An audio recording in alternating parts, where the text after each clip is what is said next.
Casper was an escaped pet, which is quite common in Australia, where people keep cockatoos, but then if something happens, they think they can just release them into the wild and they will just join a flock. But he wouldn't have survived because he doesn't know how to be a wild cockatoo.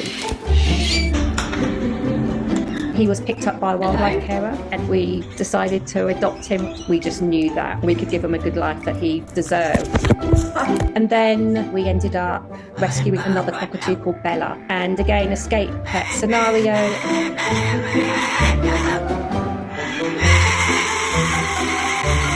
Now she's bonded with my husband and Casper's bonded with me. Yes, crazy bells, yes. They're not a bonded pair, but they do groom each other. Bella wears the pants in the relationship. Bella sometimes lays eggs, and when she does that, Casper will roll the egg under Scott to keep warm, which is very funny. My husband, we call him the bird whisperer because the birds just seem to attract to him and try and mate with him. And then you're next. What would you like to do today? So, you're here for a half hour, so what can we do with this crest? Casper has twisted beak. The upper and the lower beak don't align. He could have been born with it, or when the person that was hand raising him maybe didn't hold his beak properly when they were giving him the food.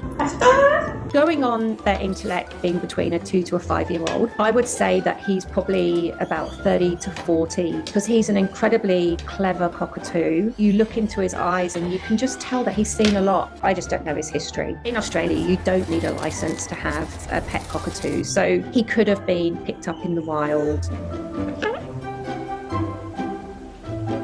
He does throw tantrums. If I have an evening meeting in my home office, he will keep toddling through to interrupt or sit on my shoulder.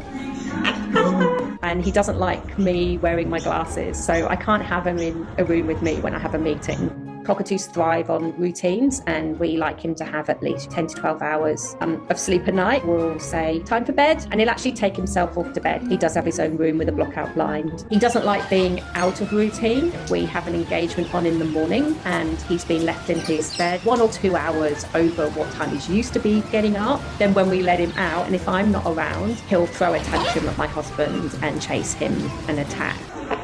That's exactly what cockatoos are like, a toddler for 90 years.